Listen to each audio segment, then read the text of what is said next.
The emergency room doors exploded open at 2:47 a.m., and Mary's coffee went cold in her hand. 3 men in black suits surrounded a gurney, their movements precise, their faces carved from stone. The man bleeding through his white shirt didn't make a sound. Even as orderlies rushed forward, even as the overhead lights caught the crimson spreading across his ribs, he remained silent. His eyes were open, alert, scanning. Mary set down her cup immediately. Dr. Richardson appeared from the staff room, took one look at the suited men and stopped walking. His hand went to his pager. 2 nurses who'd been restocking supplies suddenly remembered tasks in other wings. The orderlies backed away once the gurney was positioned, their faces carefully blank. Nobody moved toward the patient. Nobody, not a single soul. Mary watched blood drip onto the white tile floor. 1 drop. 2. 3. The man's breathing was shallow but controlled. His jaw was tight. She could see him counting his own breaths, managing his pain through sheer will. She walked forward. Mary. Dr. Richardson's voice was low. Don't. She didn't stop.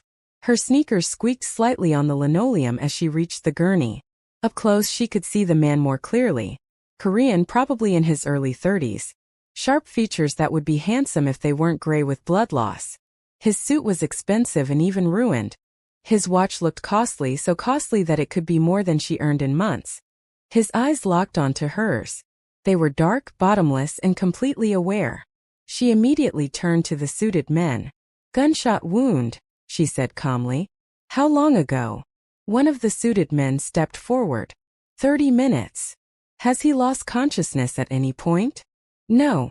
Mary pulled on gloves. "I need to see the wound." "Mary." Dr. Richardson again, closer now. "I need to speak with you. Now." She looked at him. Read everything in his face. The fear. The calculation. The way he wouldn't meet the patient's eyes.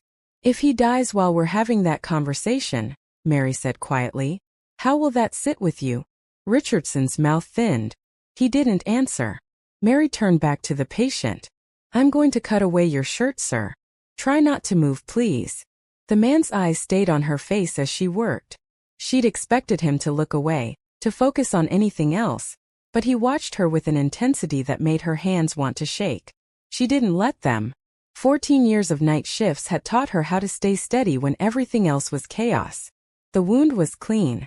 Through and through it had missed the major organs, but he'd lost blood. Too much blood. His lips were pale. She called for supplies without raising her voice, knowing someone would respond despite the fear. They always did, eventually. Fear of lawsuits outweighed fear of complications. "What's your name?" she asked, packing the wound. He was quiet for a long moment, surprised at how she had the courage to attend to him, even asked him his name. Then Min. "Korean name?" "Min-suk." "I'm Mary." She applied pressure, watching his face for pain response. He showed nothing. "You're going to need surgery." "No hospital admission." "You've been shot." "No admission." His English was perfect, barely accented. "Treat the wound here." "I must leave tonight." Mary's eyes met his. "That's not advisable." Nevertheless, one of the suited men moved closer. "Do what you can." "He won't be staying." Richardson appeared at Mary's elbow with gauze and antiseptic. His hands shook as he set them down. "Miss Okoye, perhaps you should let me handle this." "You're a neurologist, Dr. Richardson." "I'm aware. This isn't your specialty." "Mary." His voice dropped. "These men are dangerous." She knew. She'd worked enough night shifts in this neighborhood to recognize patterns. The way the suited men stood. The quality of Min-suk's clothes is beneath the blood. The fact that 4 security guards had materialized in the ER entrance, watching but not approaching. The way everyone's phones had suddenly found reasons to be checked. "I know," she said simply. "Then why?" "Because he's bleeding." She looked at Richardson steadily. "And we're doctors, aren't we?" Richardson's face tightened. He stepped back, but he didn't leave. Just stood there, close enough to observe, far enough to maintain deniability. Mary had seen that distance before. The space people kept between themselves and trouble. She'd lived in that space her whole life. The quiet night nurse nobody bothered to know. The one who took the difficult shifts, the complicated patients, the cases everyone else avoided. Not because she was brave. Because she understood what it meant to be overlooked. Min-suk made a small sound. Not pain exactly. Something else. You should have left, he said. Mary cleaned the entry wound. Probably. Why didn't you? She paused, glancing at his face. His color was returning slightly. The bleeding had slowed. Same reason you're not screaming right now. We do what we're built to do. Something shifted in his expression. Not quite a smile. An acknowledgement. If you love emotional mafia romance stories, stay with me. The next 20 minutes passed in focused silence. Mary worked methodically, aware of the suited men watching her hands, aware of Dr. Richardson hovering uselessly nearby, aware of Min-suk's eyes never leaving her face. He didn't flinch when she irrigated the wounds, didn't tense when she began suturing. His control was absolute. You've been shot before, she observed. Yes. Recently. Define recently. Mary tied off a suture. In the last year. Twice. She didn't ask what he did. She didn't need to.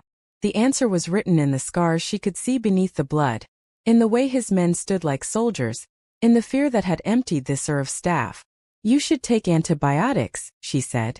The wound is clean but infection. I have doctors. Then why come here? Closer. To what?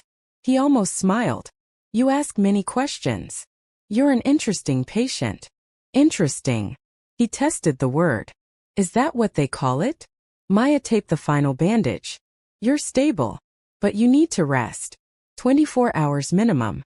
No strenuous activity for at least a week. Noted. You won't listen. No. Then why did I bother? Now he smiled just slightly. Because you're built to do it. Mary pulled off her gloves. Her hands were steady, her expression calm, but her heart was racing. She just treated a mafia boss of all people. Probably. The word didn't need to be said.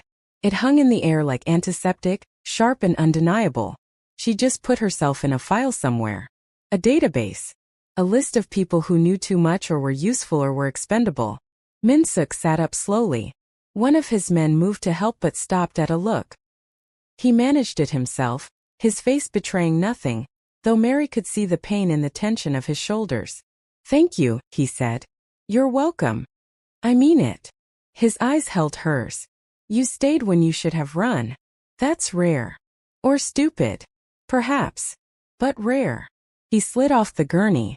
For a moment he swayed, and Mary stepped forward instinctively. Her hand went to his elbow. Through the ruined fabric of his shirt, she could feel how cold his skin was. Shock, blood loss, adrenaline crash. All the things his control was hiding. You need fluids, she said. I'll manage. You could collapse. Then I'll collapse elsewhere. Mr. Min. Hyun-suk. His voice was quiet. My given name is Hyun-suk. Min is my family name. Mary nodded. Mr. Min. You're still my patient until you leave this building. So sit down for 5 more minutes and drink some water, or I'll have those guards at the door keep you here. One of the suited men made a sound. Almost a laugh, quickly swallowed. Min-suk looked at Maya with something new in his expression. Surprise maybe. Or respect. You think they'd stop me? I think they're more afraid of me than you right now. This time he did laugh. A short, quiet sound. He sat back down. Maya poured water from the cooler, watching his hands as he took the cup. They were steady, scarred across the knuckles. A fighter's hands. He drank slowly, his eyes never leaving her face. Why aren't you afraid? He asked. Who says I'm not? Your hands. Your breathing. Your eyes. Mary considered lying. Decided against it. I am afraid. But I've been afraid before. You learn to work through it. Not everyone does. No. Why did you? She thought about her childhood. Moving through schools where she was always too different. Too black in Korean spaces, too foreign in black spaces. Too quiet everywhere. Learning to make herself small, useful, invisible. Learning that if you help people they might let you stay. Because being afraid is exhausting, she said finally. Doing the work is easier. Min-suk studied her. You're not what I expected. What did you expect? Someone who'd see a monster. I see a man who's been shot. Same thing sometimes. Mary met his eyes. Not to me. The moment stretched. Behind them, Dr. Richardson cleared his throat. The ER was still empty, still holding its breath. The suited men waited like statues. But in this small space between the gurney and the supply cart, something had shifted. Something Maya couldn't name. Min-suk finished his water. Set down the cup. I need to leave now. I know. Will you be safe? After I'm gone. The question surprised her. Why wouldn't I be? Because you helped me. Because people will talk. Because... He stopped. Because you're kind. And kindness makes you vulnerable. I'll be fine. You sound certain. I'm not important enough to worry about. His expression hardened. That's not true. Mr. Min. Hyun-suk. His voice was quiet but firm. If you're going to save my life, use my name. Mary felt heat rise in her cheeks. Hyun-suk. I appreciate your concern. But I've been working this shift for 8 years. I know how to stay out of trouble. By making yourself invisible. It wasn't a question. She didn't answer. He stood again, steadier now. His men moved forward immediately, but he waved them back. He looked at Mary for a long moment, something unreadable in his dark eyes. Thank you, he said again. I won't forget this. It's my job. It's more than that. We both know it. He walked toward the exit. His men fell into formation around him. At the doors he paused. Looked back. What's your full name? Mary Okoye. Night shift. Always. He nodded slowly. Then he was gone. The doors swung shut. The ER exhaled. Dr. Richardson appeared at Mary's side. Do you have any idea what you just did? Treated a patient. That wasn't a patient. That was Min Hyun-suk. Do you know who that is? Should I? Richardson's laugh was bitter. He runs half the port. Controls shipping, distribution, protection. The Korean syndicates answer to him. He stopped. He's not someone you want to know. Mary started cleaning the gurney. Blood on white sheets. Blood on white tile. Story of her life, really. Too late now. Mary. I'm serious. These people don't forget. You're in their system now. Then I'm in their system. You should take some time off. Let this blow over.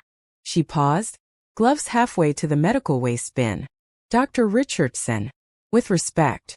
I can't afford to take time off. And even if I could, I won't let fear run my life. I treated a man who needed help. That's all. That's all? Mary, he could have you. He could have me what? Killed. For saving his life. She turned to face him. I don't think that's how this works. Richardson stared at her. Then he shook his head. You're either very brave or very naive. Maybe both. He left. Mary finished cleaning. The ER slowly came back to life. Nurses returned to their stations. The security guards drifted away. By 3:30 a.m., it was as if nothing had happened. Except Mary's hands were shaking now, delayed reaction setting in. She locked herself in the supply closet and let herself shake. Let the fear catch up. Let reality sink in. She just treated a crime boss. She just made herself visible to people who dealt in violence. Her phone buzzed. Unknown number. The text was simple. Thank you again. Stay safe. Mary stared at the screen. Her heart hammered. He'd found her number. Of course he had. Men like that could find anything. She should delete it. Block it. Forget it. But her thumb hovered over the screen, and she didn't press delete. She tried to type a reply and paused. I shouldn't do this, she thought to herself. Then she typed again welcome, then pressed send. She put the phone away. Went back to work. The rest of the night passed in routine. Broken bones.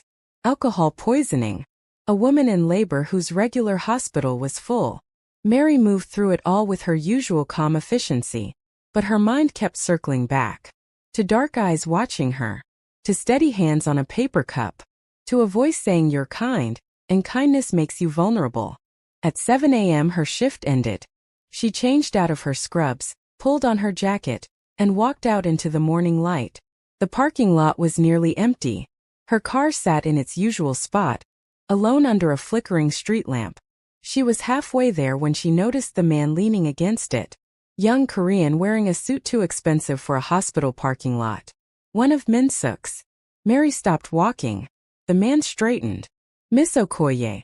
Yes. Mr. Min asked me to ensure you got home safely. That's not necessary. Nevertheless. He opened her car door. He insisted. Mary's first instinct was to refuse. But she was tired. And he'd already seen her car. Already knew where she worked. Refusing the gesture wouldn't make her less visible. It would just make her rude. Thank you, she said quietly. The man nodded. Someone will be nearby. Just in case. In case of what? In case word spreads about last night. Fear spite. Is that likely? No. Mr. Min's enemies know better. But he prefers certainty. Mary got in her car. The man closed the door. She watched him walk to a black sedan parked 3 spaces over. Watched him settle behind the wheel. Started her engine and pulled out of the lot. And yes, the sedan followed. Discreet but present. A shadow made of threat and protection in equal measure. She lived 20 minutes away, in a modest apartment building that had seen better decades. The sedan pulled over half a block down.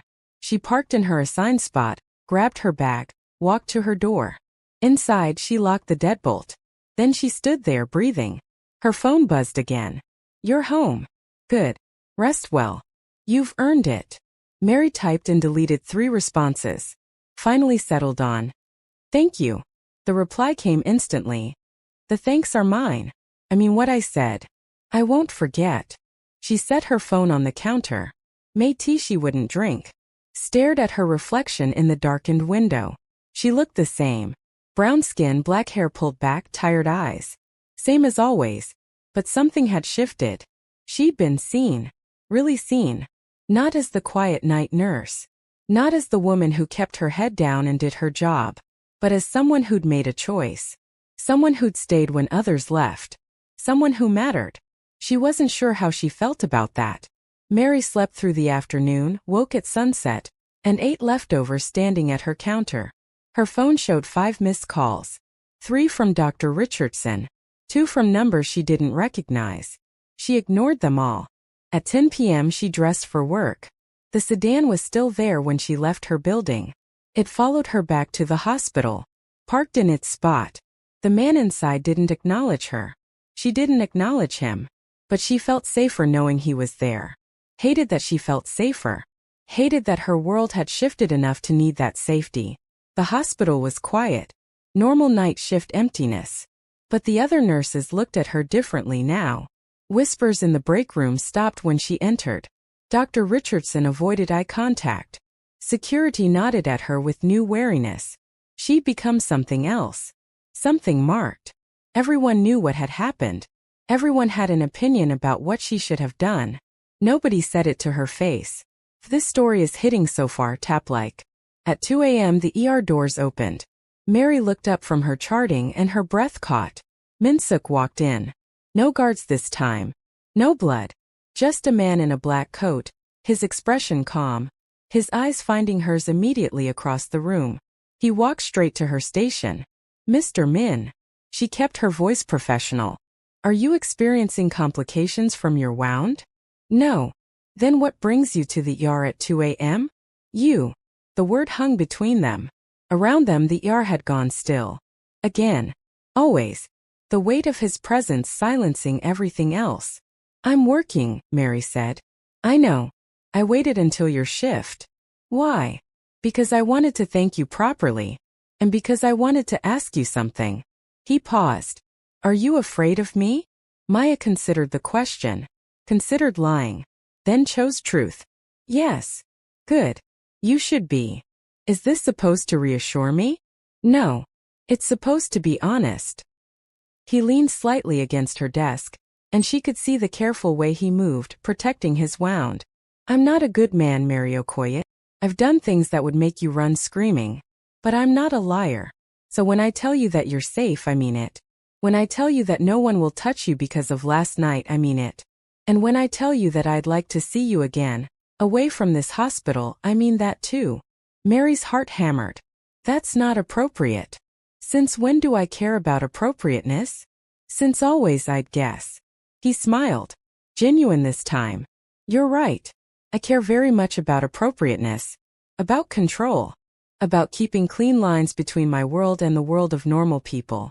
You know what you did last night? He leaned closer. You blurred those lines. And now I can't stop thinking about it. Thinking about what? About how you stayed. About why you stayed. About what kind of person stays.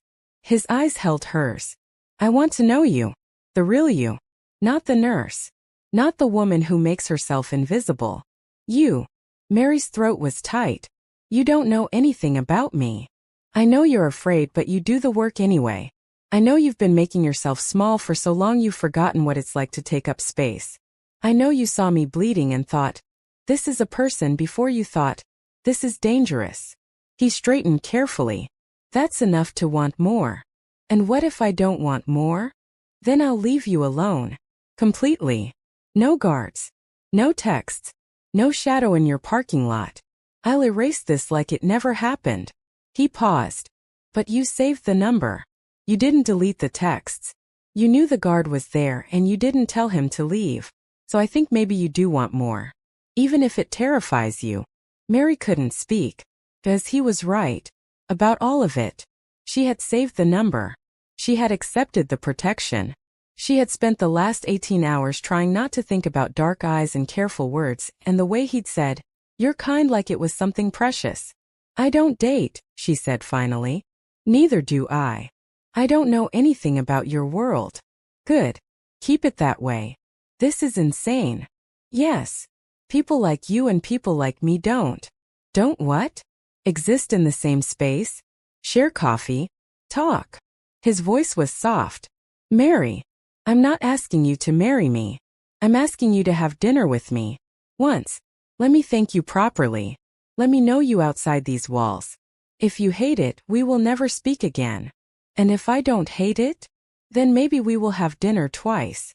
She should say no. Every rational part of her screamed to say no. But standing there looking at him, seeing the way he waited for her answer without pressure, without assumption, she realized something. She'd spent her whole life being careful, being small, being invisible, and it had kept her safe, yes, but it had also kept her alone. One dinner, she said. His smile was small and real. One dinner. But not this week. I'm working doubles through Friday. Saturday then. I'll pick you up at 7. You don't know where I live. He just looked at her. Right, she said. Of course you do. Saturday. 7 p.m. Where whatever makes you comfortable. He turned to leave, then paused. And Mary? Thank you. Not for dinner. For staying. For seeing a person instead of a monster. That's... He stopped. That's rare. Then he was gone. The doors swung shut. VR breathed again. And Mary stood there, her hands shaking, her heart racing, wondering what she'd just agreed to. Dr. Richardson appeared. Did I just see what I think I saw? Depends on what you think you saw. Him asking you out. He asked me to dinner. Mary, be smart about this. She looked at Richardson. Really looked. At his fear. At his comfort in that fear. At the way he'd built his life around avoiding exactly this kind of complication. I've been smart my whole life, she said quietly. Maybe it's time to be brave instead. Brave gets you hurt. So does invisible. At least brave means I'm living. She went back to her charting. Richardson left. The night continued. But something had changed. Mary had changed. She'd been seen. She'd been asked. And she'd said yes. Not because it was smart. Not because it was safe. But because for the first time in her careful, quiet life, someone had looked at her and seen something worth knowing. Saturday couldn't come fast enough. And that terrified her. And that was okay. Because Min Hyun-suk was right. She was brave. She just hadn't known it until the night she met a bleeding man and decided to stay. If he died tonight, it wouldn't be because of his enemies, she'd thought then. But fear. And now she understood. The same was true for living. For loving. For taking up space in a world that had taught her to shrink. Fear could kill you just as surely as a bullet. But courage, real courage, meant choosing to stay. To see. To say yes even when your hands were shaking. She saved his contact. Not as MH, but as Hyun-suk. And when her phone buzzed that night with a simple sleep well, she replied with the same 2 words. But they meant everything. They meant she was done being invisible. Done being afraid. Done shrinking. They meant she was choosing to live. Finally fully. Whatever came next. And somewhere in the city in a penthouse she couldn't imagine, Min Hyun-suk smiled at his phone. Because he'd found something rare. Someone who saw him. Someone who stayed. Someone brave enough to choose connection over safety. Some people don't fall into danger, Maya thought. They choose love anyway. And maybe that was the bravest thing of all. What would you do if you were in Mary's shoes? Tell me in the comments, and if you enjoyed this romance story, subscribe for more stories like this. Hit that like button and share. Should Mary and Hyun-suk's story continue? Let me know. Thank you for watching and see you in the next one.